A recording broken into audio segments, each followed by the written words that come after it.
Okay guys, what is in my gym bag? I know you guys ask me all the time what I take to the gym, why I take it to the gym, how does it fit in my bag? It doesn't. Let's go through everything that comes with me when I go to training. All the people that try to mandate string bags, like I cannot fit everything that I train with in a string bag. It's just a joke. If someone comes over and is like, okay, you need to put your bag away, it's just like I have to pick the whole thing up, shake it, and it just all comes out because I have all of these things. And honestly, most of my training programs won't use at least 3 or 4 of the things that I'm about to show you today. So, bands. So I have quite a few different bands here to show you today. Bands. I actually have a pack that comes with 5 different resistances. So they are traditionally used for my warm-ups, shoulder mobility, for opening up the chest, for activating subscap, for stretching, for spinal rotation. There's so many exercises that I kind of use for both my lower body and my upper body to get warm. I also use them for quite a few banded glute specific or hamstring glute movements. Banded RDLs, whether that's like barbell, dumbbell banded RDLs. When I first started, I probably started with a lighter resistance. Fox. I was on silent, I'm so sorry. That's okay. Where was I at? So these always have to be available for those exercises. So bands. The next thing that I always have with me is either this little guy. So it's technically a yoga mat. It's based on the beautiful pictures that are on the back, but I don't use it for yoga. I use this for my glute work. Comes in handy if you do need to sit on a soft surface, but specifically hip thrusts. So for the glute drive at crunch that I train at, the padding, and I know that most of you guys have probably come up against these struggles, is that the band kind of, once you start to load a certain weight, it's really uncomfortable on your hips. So I'll double this over, sit it on my hips underneath the seat belt, I guess, it's already there. And it just gives you a lot more drive factor because you no longer have a belt that doesn't give you enough support. So that's that. The next thing that I have in my car, I don't always bring this in, but specifically since COVID, a lot of the gyms have kind of removed access to all of their floor mats. I guess it's just a more concentrated way of spreading your germs, just because I guess a lot of people sweat a lot on these and that they don't clean them down necessarily. So since COVID, I've definitely been packing one of these in my car.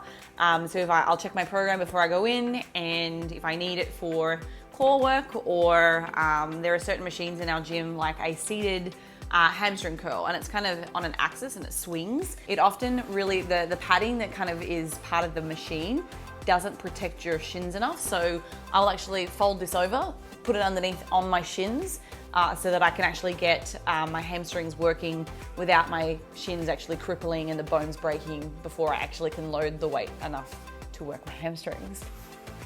All right, where to next? Okay, I can grab this one because it's reachable. My lifting belt. So this is an Iron Tanks product. Let me just spin that around. So originally I started out, probably like most of you guys, with a pretty flimsy material belt or a very thin leather belt, and I realized that I was wearing it incorrectly and it wasn't really doing what it needed to do, which is to help support your spine. So I personally prefer a lever belt. So this is the lever.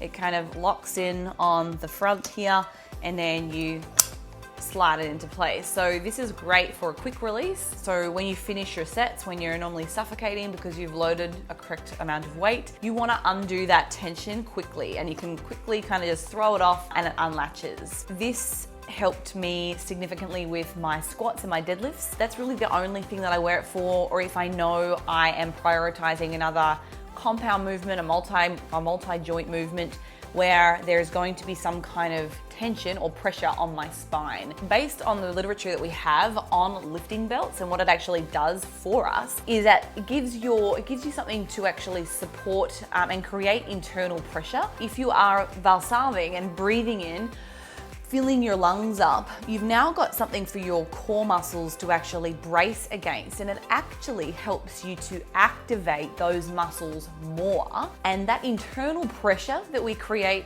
inside our cavity here actually helps support our spine. That compressive force with the air inside our stomach or inside the cavity here helps our spine. So there's now less external pressure and loading on those individual vertebrae, which can be damaging, and obviously that's what can potentially be a risk for injury. Iron Tanks, they sponsor Lane and I. We've got a lot of their products, in fact, but the belt is probably my favorite, and you can adjust and move this around by just getting a screwdriver and sliding it up as your body changes shape. So yeah, I've had a few notches on this depending on where I am in my season.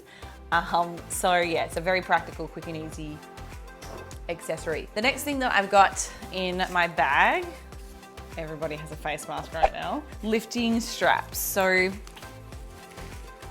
I can't find you the pair, it's definitely in there somewhere. But anyway, I've got multiple different brands and I have used primarily over the last 4 or 5 years of lifting either the Versa Grips or the Iron Tanks replica. So they basically do the same thing. So they've got a Velcro, basically loops over your wrist like so, and then it tapes down.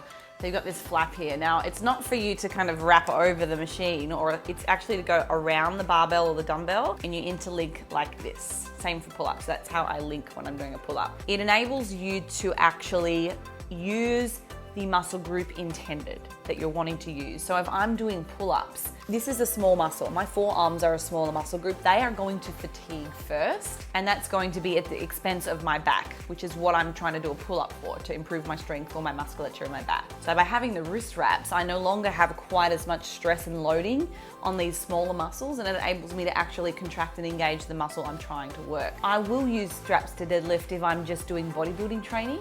But if I'm doing powerlifting and my goal is to lift as much weight as I can for a single rep on meet day where gloves and wraps are not permitted, then I'm not going to use them. But for bodybuilding purposes, if I'm doing deadlifts for the purpose of building up my glutes and my adductors or lower body muscles, of course I'm going to use these, because this is going to give out. My forehand grip is going to give out before my lower body does. And this just gives me the extra support that I need to actually hold on correctly. Okay, moving in to the rest of my bag. So collars. I always take my own collars to the gym because, let's be real, gyms never have matching collars, or they don't provide enough tension when you actually, they're like, you know, I guess it's like a spring-loaded collar. They lose their spring if they've just been damaged and thrown around or weights dropped on top of them. This actually provides like a sturdy fasten. God, I'm throwing it around everywhere. And it helps the weight stay on, which it's safety. I have about 5 different colors because sometimes I want to have a different color. They're like $10 online, guys. These are really good. The next thing that I used to, I guess, laugh at, but highly regretted when I didn't use them, were these, oh, there's my other wrap. Great. Were these wrist straps. So these are I think these are 24 inch, so they're quite long. I like these for training. In fact, I do have a shorter pair, I just don't know where they are at the moment. They could be anywhere. This just goes over your wrist to help protect your wrist joint. So you want to really like stretch it over, wrap it around nice and tight. You kind of want to get to the point where you've got a bit of like a white knuckle. If you kept them on too long. I think to see how I'm like starting to lose the color in my hands.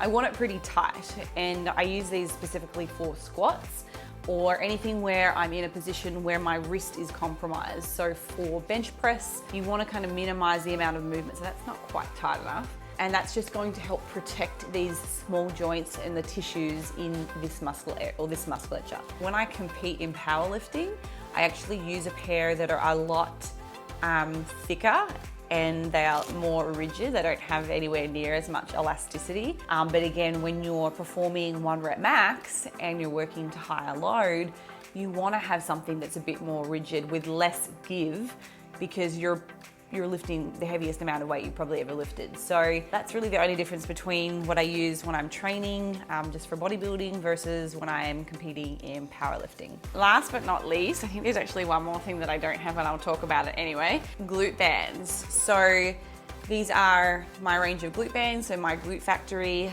we have 4 different, I guess, resistances or sizes. The different size and the different resistance is for different exercises. So generally anything that is requiring you to abduct, so to kind of take your legs wider than shoulder width, you're probably going to want to use something like the pink band. This is the bigger size. This is a large, extra large, because it's going to allow you greater range of motion, but still give you some tension. So there's also the small, medium. It comes in 2 different resistances. So these are more appropriate for movements where you're in an isometric position. So you're kind of in a static position, so like a glute bridge or a hip thrust, where the intention isn't to get a wide, range of motion. You don't have to adduct your legs. You're just staying in that isometric position. I always have these. They're super practical, especially given the amount of travel that we do, and also that there's been closures in gyms in a lot of places.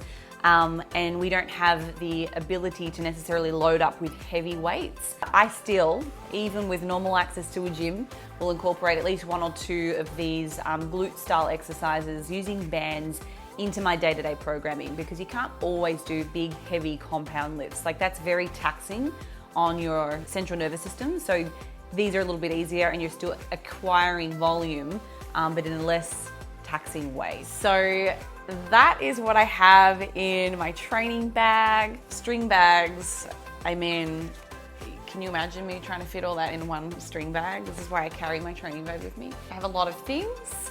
These are all super helpful to my training. If you guys have any questions about any of the accessories, equipment that have listed or been discussed today, please leave me a comment. I always get on here and try to respond to everybody. That is it for today. I hope you've enjoyed this video, and we'll see you next week.